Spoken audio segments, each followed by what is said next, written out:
stability, a sound body and tranquility. I deserve it all, like minds and less enemies. Stock investments, more entities. I deserve it all.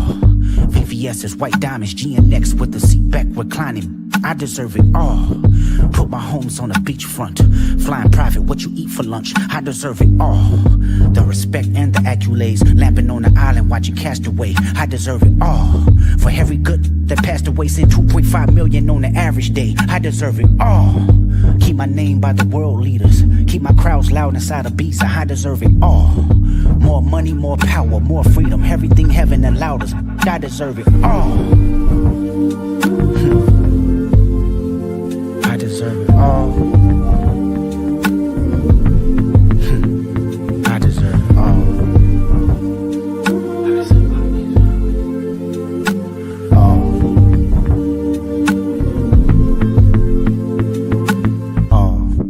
Put a smile on my mama.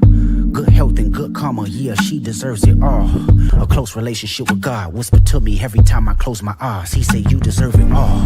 Keep these away from me, keep all my blessings faithfully, keep my essence contagious, that's okay with me. I burn this down, don't you play with me and stay with me. I'm crashing out right now, no one's safe with me. I did it with integrity and still try hate on me, just wait and see. More blood be spilling, it's just paint to me. Dangerously, nothing changed with me, still got pain in me. Flip a coin, want the shameless me or the famous me? How annoying, does it angers me to know the lames can speak on the origins of the game I breathe? That's the same to me, it's important, I deserve it all because it's mine. Tell me why you think you deserve the greatest of all time. I deserve it all. I deserve it all.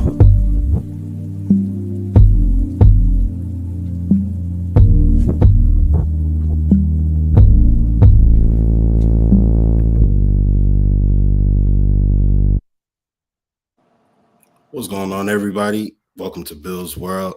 I'm just General Radford. As always, I'm here with the legend in two games, Coach Muki Hawkins in the building, and we are joined here by Antoine Staley. Nice to meet you, man. Welcome to nice to meet you. Podcast. How you doing today? I'm all right. How you doing? Good. We here to talk about obviously the Bills' 40-14 win over the New York Jets, and got a lot to get into today. First of all, we only have you here for a limited time, so just give us your thoughts on the game today. What you thought, about the Jets' performance? Abject disaster. Absolutely abject disaster. I don't know any way to, spin it. I mean, that's just kind of how it was. I mean, they were in it for a little bit. I mean, I think the defense did a, decent job early on, but after the safety, I felt like things started to turn a little bit. And then in the second half, especially that third quarter where they scored 3 touchdowns in 5 minutes. I mean, that was it. That was the game right there. And it was nothing they could do. Aaron was getting sacked, getting pressured. The 2 interceptions were, pretty critical there. They also had like a 3rd and 1 early on in the game when they had an opportunity to get a first down and maybe some points. Aaron throws a bad pass that ended up going incomplete. They end up running Braylon Allen right up the middle. And the Bills knew exactly what they were going to do because they just stuffed them. So, yeah, I mean, it's just been that type of year for the Jets. So, 4-12, they're not really going anywhere. They'll be looking to probably get a top 5, top 6 pick in the draft. Meanwhile, the Bills are looking like a team, especially coming off the game last week against the Patriots. They look like a well-oiled machine, especially in that second half. Right. Now, you're a New York Jets beat writer. So, one thing I noticed today was after that particular incomplete pass that you're talking about, the 3rd and 1 where he threw it at the tight end's feet, he looked upset. I don't know what he was upset at, but maybe himself. Yeah, it seemed like he was yelling at somebody, but it was like, who can you be mad at? That was a touchdown if you put the ball where it looked like he was yelling at Iboa, who was the intended target, but he threw it at his feet. I mean, what is he supposed to do in that point? I mean, all he had to do was run, and he had the first down. But I think he's also dealing with some injuries too, so I think that's why he decided not to run. But clearly, like, he could have just jogged for the first. He could have got a yard out of that. Do you think Aaron Rodgers, in your objective opinion, do you think Aaron Rodgers has an accountability issue? That's a good question. I mean, he says it.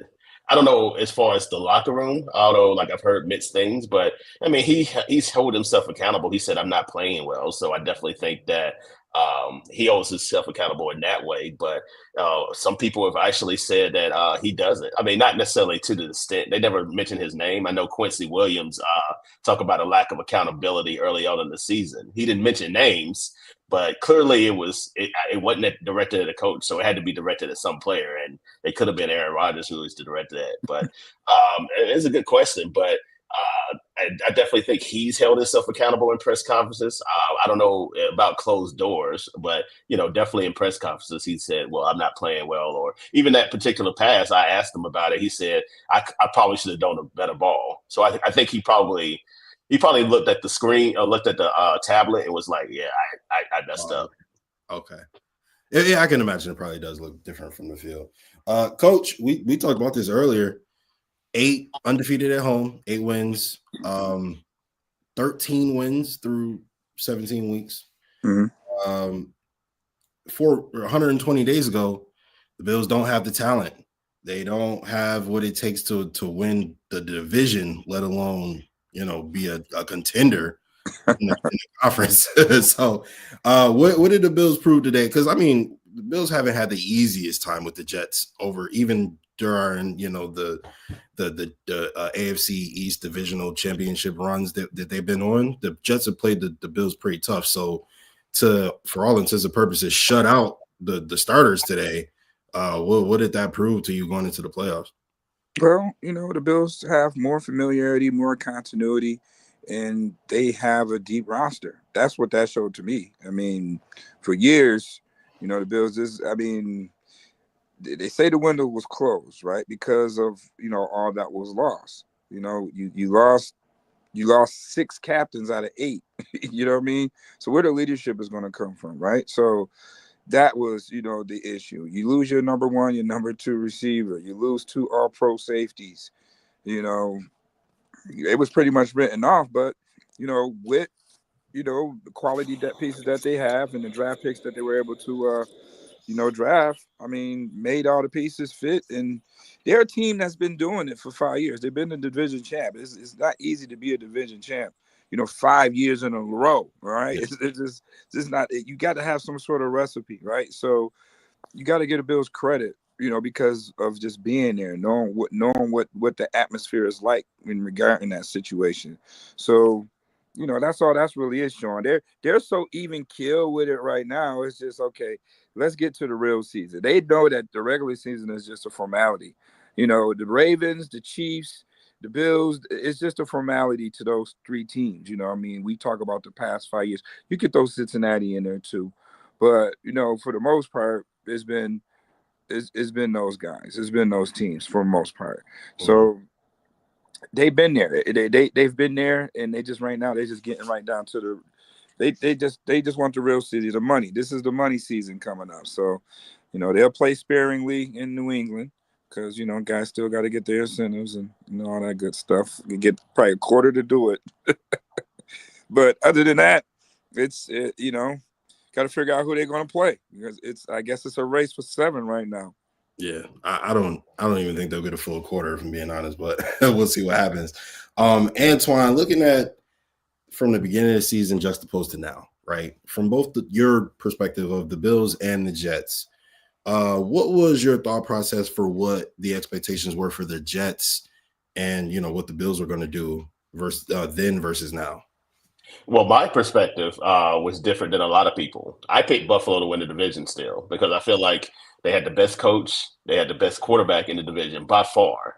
Not even a question whether how you felt about the Jets or the Dolphins or whatever. And the Patriots, we know the Patriots were in rebuild mode, but I just felt like they had less questions. Although I know, there was some questions about Stephon Diggs' absence and, some other parts that, they a lot of turnover and stuff like that. But, I figure, when you have a quarterback like Josh Allen, he can, help for those deficiencies. And I feel like they would be fine. I feel like, James Cook was going to kind of evolve to his own. I like the Keon Coleman draft pick there. I figured they would use their tight ends a little bit, more exclusively there. I didn't think, Shador would have the year that he's having too. I think he's been a really big positive for them.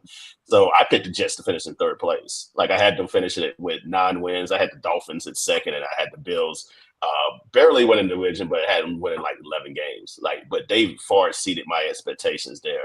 I just figured with the Jets, it was so many questions. You had Aaron Rodgers coming off an Achilles injury. He's 40, almost 41 years old. You had quarterback, you had coaching issues, especially, Robert Saleh, who eventually got fired after 5 games. You end up bringing in Jeff Albrecht. He's won 2 games since they've made the coaching change. And then, not for nothing, they ended up firing their GM in November. So it was just a lot of questions surrounding the Jets.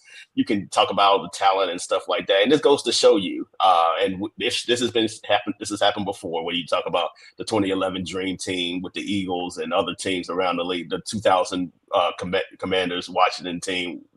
Even though they wouldn't call it that then and there, but the fact of the matter is, you can't just put a collection of players together and expect them just to all of a sudden play well. This isn't Madden. This isn't this isn't like a video game or anything like that. It's a team. It is a team sport. And I think football is the ultimate team sport. It takes all 11 guys on both sides of the football to get that continuity and, come together. And you can't just slap it together and think all of a sudden, it's going to work. Or, you're going to bring in Devontae Adams and think, it's going to, we're going to be Super Bowl contenders. And no, it doesn't work like that. You need to work as a team. And the Jets have worked so far this year. And the players even said it. Sauce Gardner said it today. Sort of like they work as individuals. They are not a team. And I don't know why that's been the case, but the fact of the matter is, when you work as individuals and working as thinking about your own individual goals or aspirations, then that's a problem. It's about the team first and foremost. And I think that's the biggest problem with the Jets this year. How do you fix it though, Antoine? It is what it is this season. You blow it up. What do you think that will be a quick fix? You think they got to blow it up?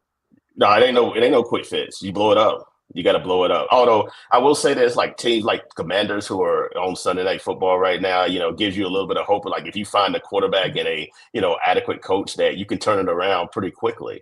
I think the Jets' problem is they have a lot of aging veterans and a lot of ones that they need to, get rid of, and a lot of upcoming free agents, because they went so hard this year, and they signed a lot of players to 1-year contracts, and hoping that, this was their year, even in 23 too as well. This would be their 2-year window to possibly try to win a championship and get to the Super Bowl. Obviously, that's not going to happen. So now I think – go ahead. No, I got a question about that, because I was talking about this earlier. 2 years ago, before the Aaron Rodgers trade, in my head as a Bills fan, I'm looking at the Jets organization, and I'm low-key terrified, right? Because you have a great coach, I think is a great coach in Robert Saleh, certainly a great coordinator. At least a great defensive coach, which I think he is. You got a great coach. I feel like who maybe his court was cut a little, shorter than it could have been. He could have developed into a great coach, but I think he had the chops to become one for sure. Great defense, young quarterback, and I don't feel like they ever really gave Darnold or Wilson the appropriate ingredients to create a good offense, put a good offense on the field. And then for you guys to blow it all up, I feel like to some degree you blew it up. You sacrificed a little bit of the future to get Aaron Rodgers and to appease Aaron Rodgers, and then sort of kind of made a deal with the devil, cost you a coach, a GM, and really any promise that you showed previous to Rodgers. From your perspective, obviously you have a much closer look at it. What's your thoughts on that? Just as far as them blowing it, like the Zach Wilson and stuff, because in my head they had in 2-3 years had potential to become superpower in the AFC. Yeah, I think, in 22, that was my first year covering the Jets at the time.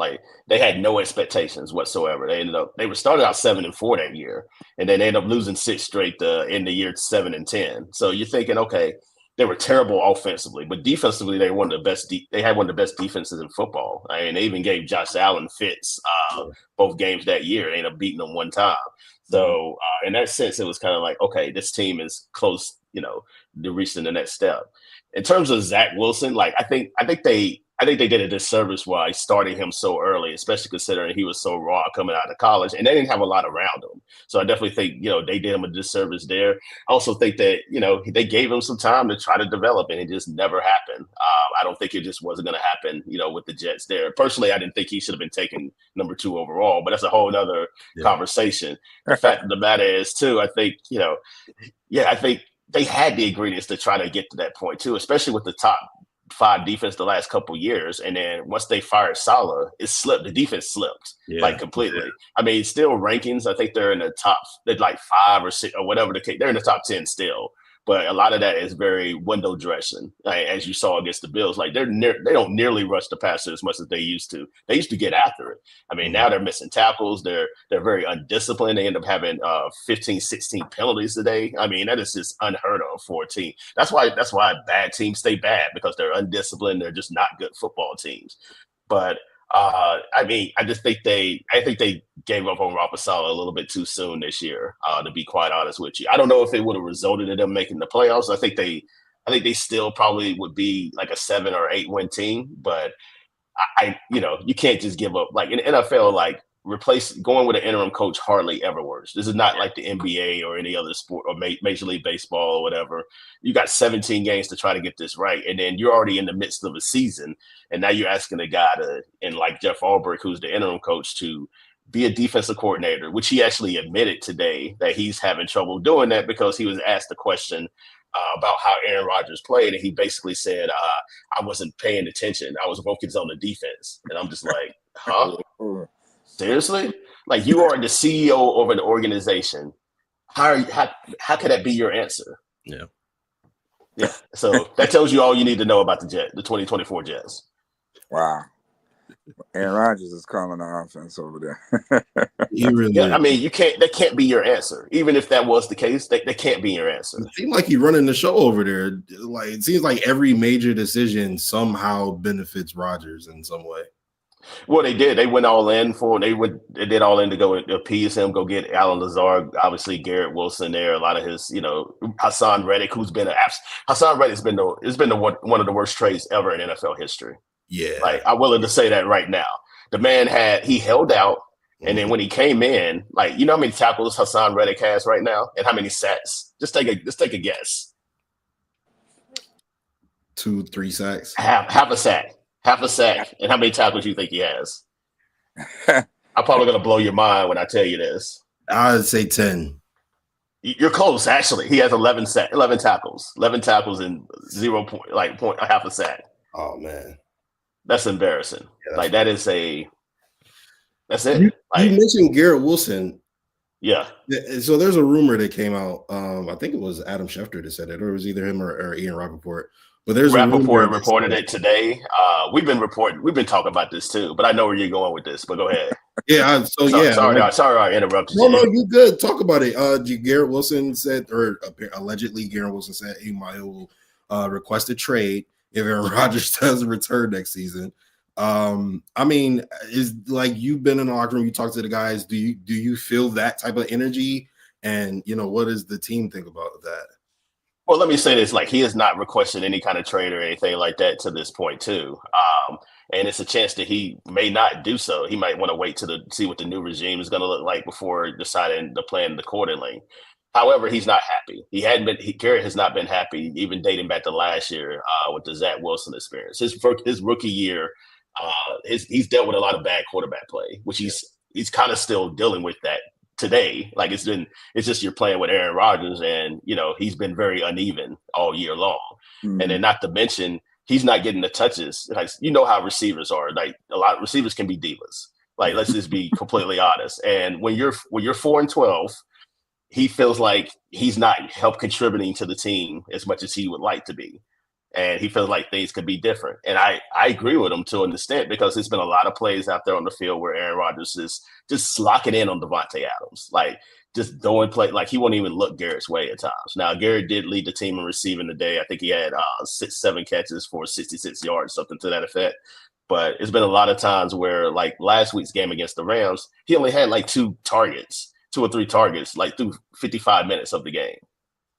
That's insane. But meanwhile, Devontae Adams is like, getting all the touches and everything. Ever since Davante Adams was acquired on October the 15th, Davante Adams has been their leading target guy, and Garrett Wilson has been really their second wide receiver. So you like to look at it from his perspective, where he's looking about legacy and he wants to win. And not only is he not winning, he's not getting the touches that he wants to. So you factor all that in. I wouldn't be surprised if he asked for a trade there. It would not surprise me one bit. I know the Jets fans will quickly say, well, they would have control over him because they can have their fifth-year option picked up and all that. But you got a new regime coming in. They don't have any ties to Garrett Wilson. They might want to keep him, but I think that might be another reason why he decided to make the trade now. Because if somebody comes to me and say, I'll give you 2 first-round picks for Garrett Wilson, yeah, I'll do it. I'll do it right now. I think he's a really good receiver, but I'll do it. So yeah, it's something you have to entertain. I'm not saying I would actively trade him, but if somebody comes to me for a deal, and then during the trading deadlines, teams were actively calling the Jets, asking where he's available. So I imagine that's going to pick up during the offseason too as well. Yeah, I like Garrett Wilson. I do want to ask you about MVP real quick, but before I do you think the Jets will be actually bringing back Aaron Rodgers next season? No, I won't never say never, but I think it's probably like a 15% chance that happens. Because I don't see that happening. I think it's very unlikely from what I've been told. But it's you have new owners. I mean, you have a new GM and a new coach coming in. So maybe it's some odd chance they decide they want to put their faith into a guy will be going into 42 next year. By the way, and his age don't get better, and they tend to get worse. So I have a hard time believing that they would put their faith into, keeping Aaron Rodgers. And it's a lot that comes with Aaron Rodgers, unfairly or unfairly. He comes with a lot of baggage. Mm-hmm. So I don't know if a coach, especially if it's a first-time coach, wants to deal with that. So I think it's best for both ways, like both parties, to kind of move on. And maybe Aaron decides to retire. Maybe he goes to another team. But yeah, I have a hard time believing he'll be with the Jets next year. And that's the case too. Davante Adams is probably also going to be out the door too. Yeah, Netflix shows and ayahuasca retreats probably ain't the easiest thing to do. Yeah, Pat McAfee as well, like he does it every week. So it's a lot that comes with him. Yeah, Coach, do you think that Josh Allen has locked up MVP today with his performance versus the New York Jets, who don't have a bad defense, by the way? I mean, you see a lot of people comparing it to Lamar versus the Giants, and it's not nearly the same thing. But we had this discussion earlier today, and he been locked this thing up. Like again, he's blowing dust off records. You break an Otto Graham record, bro. Like we talk. Did Otto Graham have a leather helmet, Antoine? Like I'm still trying to. He wore a leather helmet, didn't he? Yeah, he might have. Yeah, this is back in the day. Yeah. Josh Allen broke his record. Like, what are we talking about? Like, how do you break a record that's that damn old? And you can't put that in MVP consideration. Then we also addressed, okay, if you take away Zay Flowers, right? You take away Zay Flowers, Rashad Bateman. You take away Derrick Henry. You take away Humphrey, Kyle Hamilton. And Kyle Hamilton. Would Lamar Jackson be able to will Baltimore 11-5 with those pieces not being there? I want to see him do it. I mean, Josh Allen just showed you what he can do, losing 2 All-Pros, losing your number 1 and number 2 wide receiver. He just showed y'all that. Yeah. So I want to see Lamar do that. Now, if just throw all the stats out the window, can Lamar do that? That's why Josh is your MVP. The way I look at it like this too, like it's about expectation too. Like the Bills, a lot of people didn't even pick the Bills to win the division. Yeah. Like they did that. The Bills are the second best team in the AFC. Like Josh Allen's a big part of that. And like you take into account as well, you look at Derrick Henry's rushing yards. It's almost like more than double than, James Cook, who's also a really good back too. But, you got Derrick Henry as a future Hall of Fame running back that's still doing it at a high level. Zay Flowers is a first-round pick. Josh Allen doesn't have any of that. And he's doing this at a high level still Yeah, there goes Otto Graham right there. He's doing it at a high level. And I think Josh Allen's the MVP, like by far. I think it's not even a question. Now, I think that doesn't take anything away from what Lamar's doing. I think Lamar could be the offensive player of the year. I think that's the way you look at it because I think Lamar's been tremendous. Yes. And I think he should get some type of award there. And also you have to take into account, Derrick Henry, him and Derrick could split votes too a little bit as well. True. So because that addition, like it's a nightmare for defense to stop too. So I think Josh is the MVP in my estimation. If Derrick Henry has a really good game in week 18, he'll have 2,000 yards this season. That alone to me is absolutely insane, right? So James Cook, he leads the league in rushing touchdowns at 16. Derrick Henry is 15. So, I mean, like, it's not even like I love James Cook, and I'm really not trying to downplay James Cook in the back that he is. But for people to try to make a comparison that he is or close to the same type of, game changer as Derrick Henry is nonsensical. Derrick Henry has won games this season by himself. So, I look at it, and I look at it from this perspective too. You got the number one seed, you win MVP, you underperform in the playoffs again, which has kind of been your MO, right? Which, fine, that's all last season. But you get better this offseason. You come in, you lose to 2 last place teams en route to having to play meaningful football in week 18, where you may not even win your division. You're competing against Russell Wilson and the Steelers for a division title. Meanwhile, Josh Allen loses every captain, loses every wide receiver. What does he do? Breaks the franchise record for touchdowns, scores 40 touchdowns for a 5th season in a row, has the number 2 seed and prevented the number 1 seed from a perfect season. Is it like what we discussing stats right now? Like with that type of resume? Like, and no disrespect too. Like he did something that Lamar and the Ravens couldn't do. Like they beat the Chiefs. Yeah. Like and maybe if it wasn't for a foot or a toe, it might have been a different situation. But the fact of the matter is, that's what happened. Yes, that's what happened. They could have still lost that game even if he caught it. Correct. Like we don't know that, but the Bills were able to get it done, and they did it like in strong fashion. So you also have to take that into account too. Chiefs and the Lions. So that was my thing. You Bills, Josh Allen 2-0 versus the 2 best teams respectively in each conference, and then Lamar Jackson 0-2 versus 2 last place teams. So again, and I really don't want to discount what Lamar is doing because I am a fan of Lamar. The fans annoy the hell out of me and kind of make me have to talk trash a little bit sometimes. But what Josh is doing with what he's doing it with is unprecedented, right? This is only Mahomes have done something like this. Mac Hollins is the leading touchdown receiver. Like, what is that? Like, Mac Hollins doesn't start on any other team in this league, and he's your leading touchdown grabber, right? I love Mac Hollins. Like, I think he's a good glue special teams guy. He was out there catching some passes today. Like, he had some nice catches on that one drive. So. I mean, he can do that. You don't want him doing that all the time, but he can definitely do that for you every now and then. So he's a good guy to have in the locker room. Absolutely. I think Mac Hollins has been a phenomenal addition to the locker room this season. I guess my point is that there is a supreme talent deficiency from Buffalo's perspective when you consider the other teams, right? Baltimore, Kansas City. Pitt,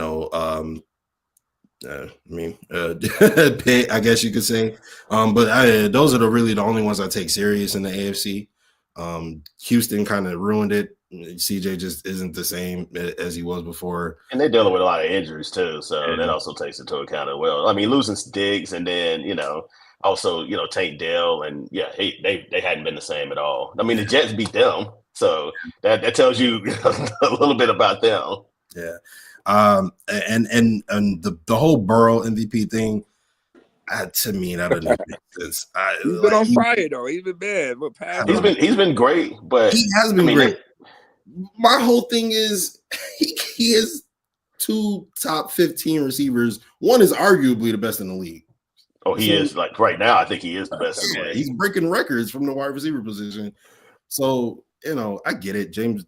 I'm not calling Joe Burrow, like I'm not saying he's not a good quarterback, but what other quarterback has had the luxury of a Jamar Chase and a T. Higgins caliber receiving core for 3-4 years? I don't think there's ever been a quarterback in NFL history that's ever had that type of talent from the 1 and 2 perspective for multiple years like that.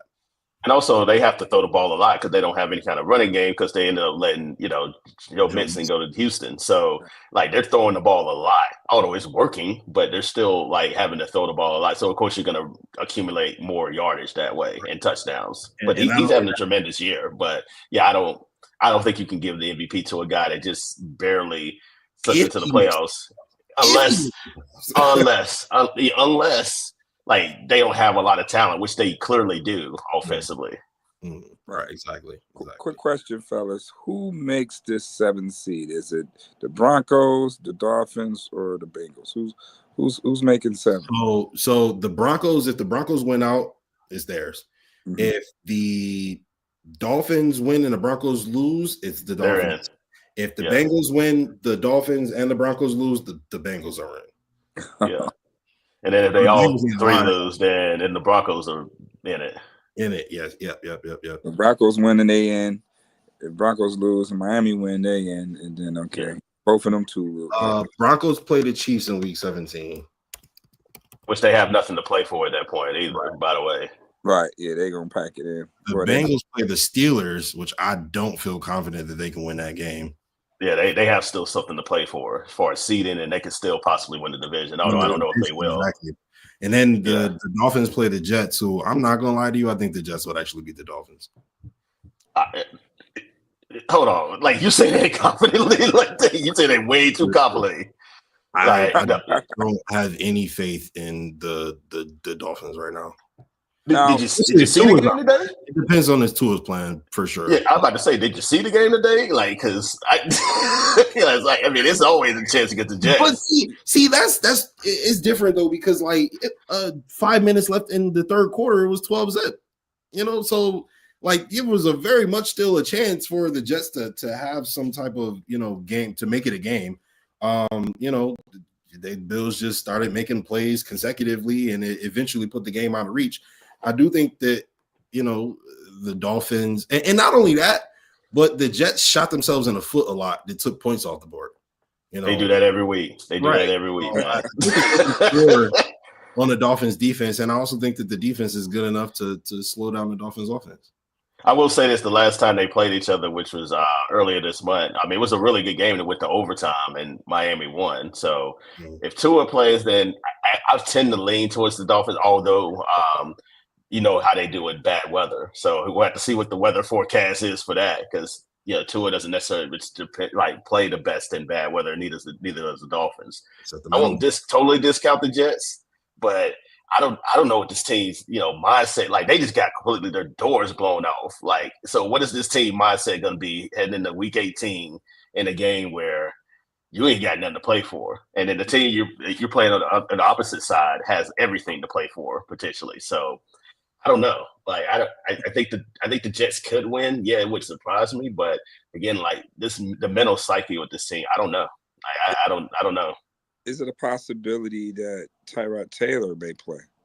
No, I asked. Remember, I asked that in the press conference. You were there. Yeah. I asked this in the press conference. But Jeff Albrecht said no, like unless it's injury, which it doesn't seem like. He did say that. Well, Aaron won 500. He won 500. I'm sure. No, I think Aaron. He wants to play. He wants to get 500 touchdowns because I think he knows like next year's gonna be uncertain. He doesn't know if he's coming back or not. He doesn't know if anybody wants him to come back. Yeah. So this could really be it for him. I don't think it is, but I mean, it's a chance it could be. I mean, he is 41 years old. Yeah, it'd be the brightest spot if I'm being a Jet. At least he made his 500 career touchdown pass as a Jet. He's going to do everything in his power to get it to Devontae. He was trying to do it today. He did it today, like the screen pass. Remember the screen pass? And then it got tipped up and Jordan Phillips intercepted it. He's trying to get it to him there. He's definitely trying to force feed him the ball. So with the Jet season, how it's gone so far, let's say that they choose not to, because you said 15%. I feel like that's pretty certain that they won't bring him back.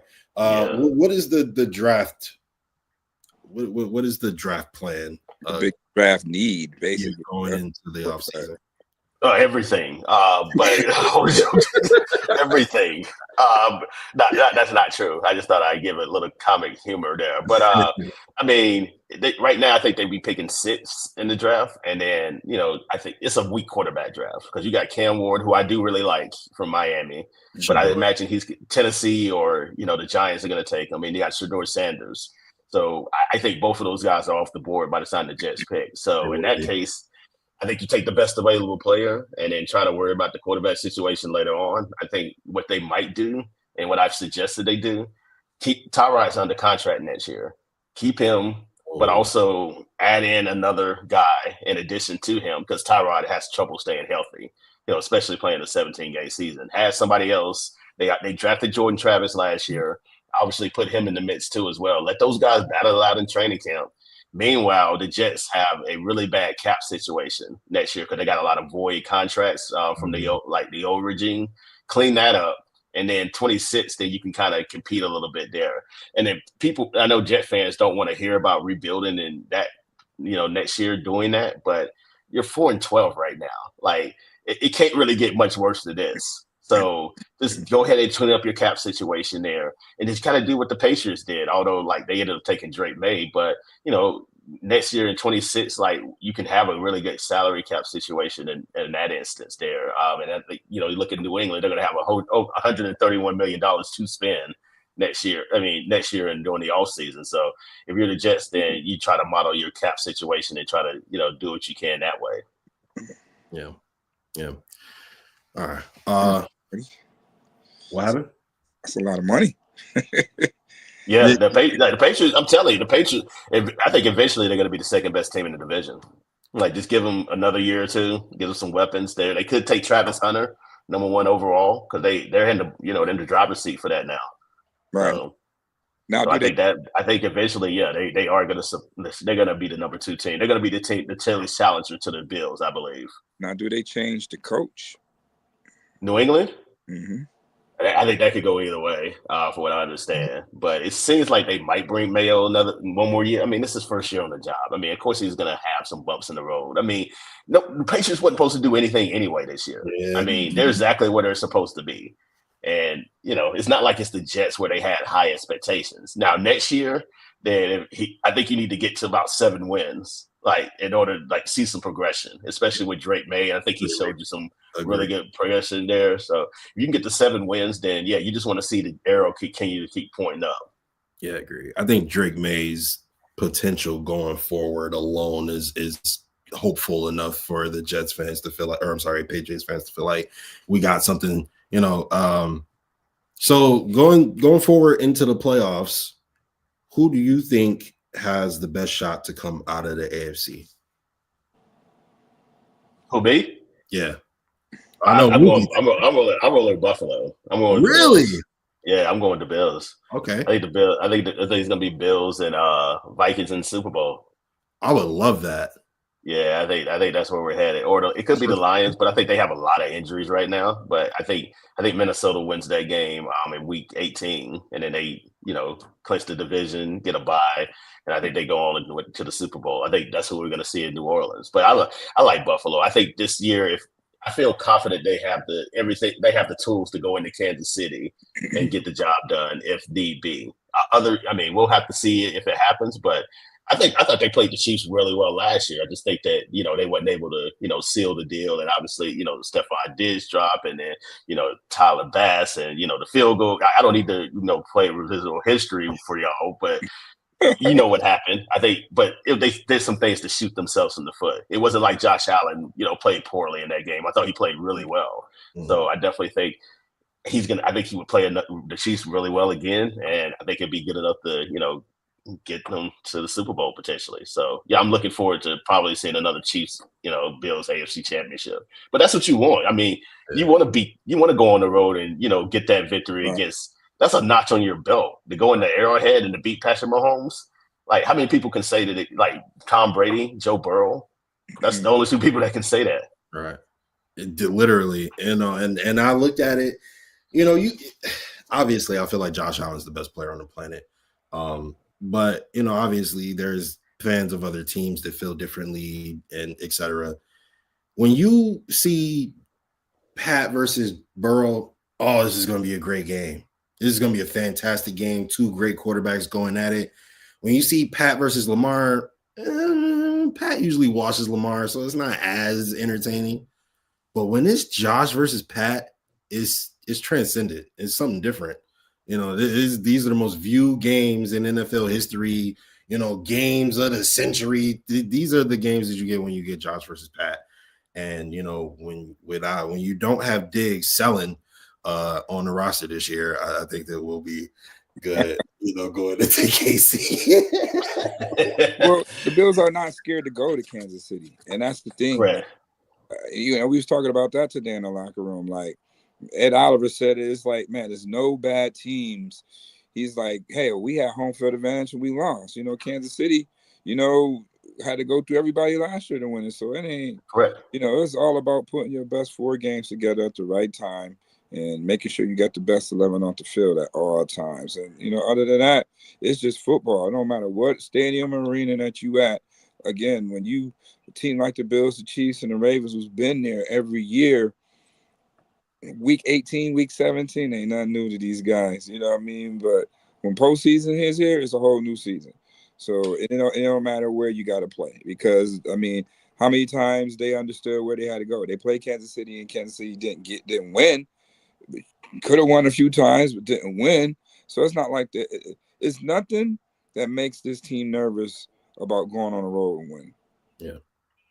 Yeah, I think all three of those teams are battle tested. So I think that's the difference. Like, so I don't think they fear going into each other's home and trying to get a win. Like, I don't think, you know, the Ravens fear going into Buffalo. I don't think Buffalo fears going to the Arrowhead, and damn sure Chiefs don't fear going anywhere. So I think, you know, if you're talking about like a team like Houston and Pittsburgh, then yeah, it's a different conversation. But any of these teams, I feel like whoever wins comes out of this, like they're the best team. I feel like they're going to be the best team. I don't think home field advantage is really going to matter that much to me. See, I don't think so. I agree, but I do have to say, Ravens got to show me.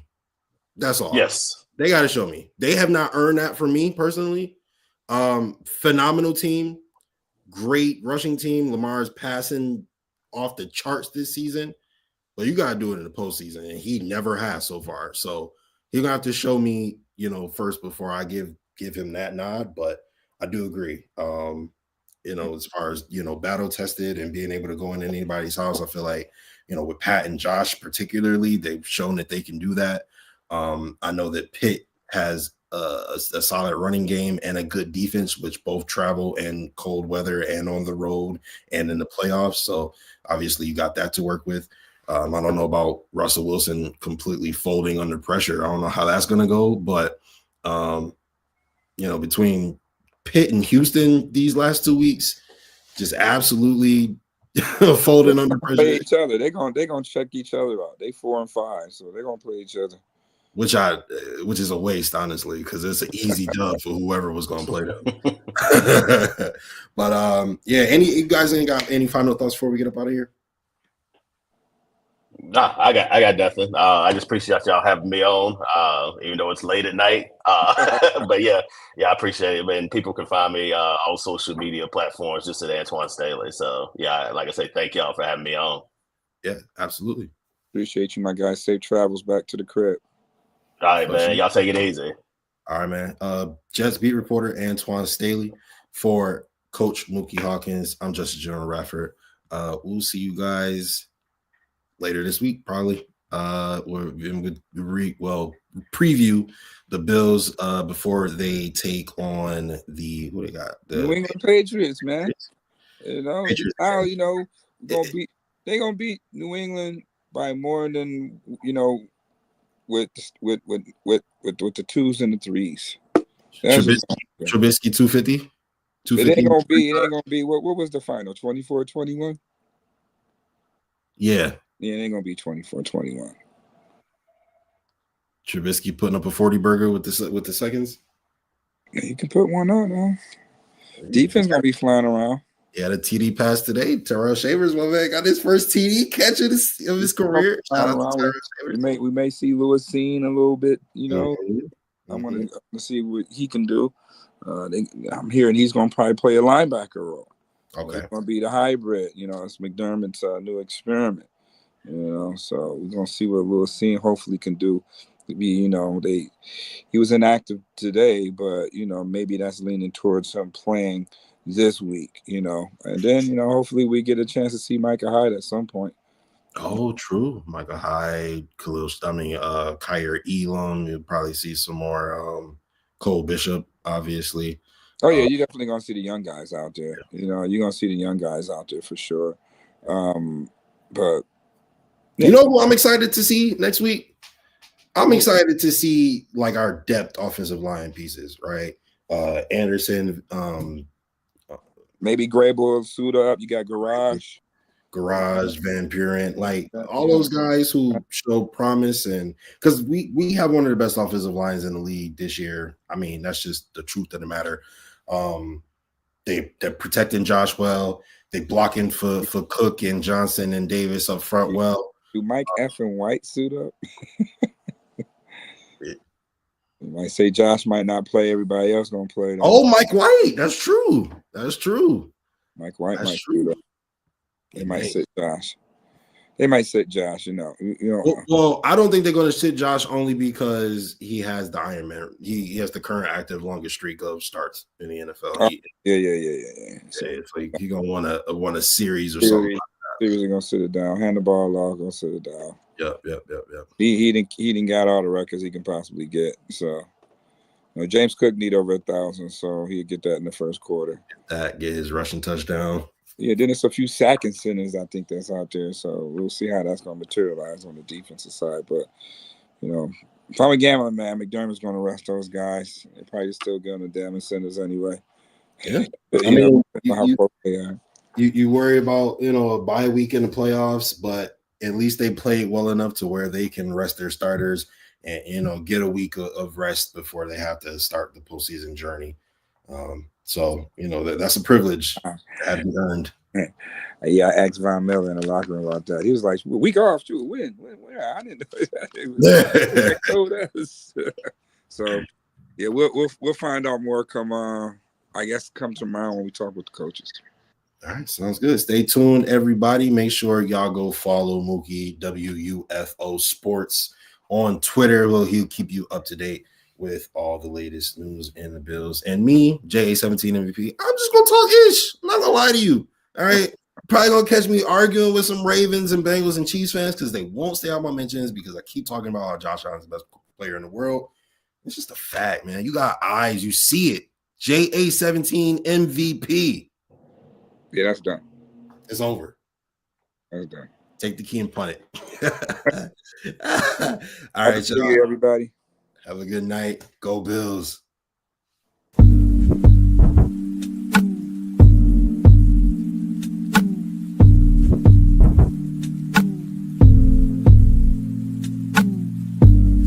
Twice emotional stability, a sound body and tranquility. I deserve it all. Like minds and less enemies. Stock investments, more entities. I deserve it all. VVS's white diamonds, GNX with the seat back reclining. I deserve it all. Put my homes on a beachfront. Flying private, what you eat for lunch. I deserve it all.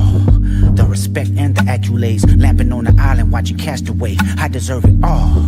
For every good that passed away, send 2.5 million on the average day. I deserve it all. Keep my name by the world leaders. Keep my crowds loud inside of beats. I deserve it all. More money, more power, more freedom. Everything heaven allowed us. I deserve it all. I deserve it all. I deserve it all.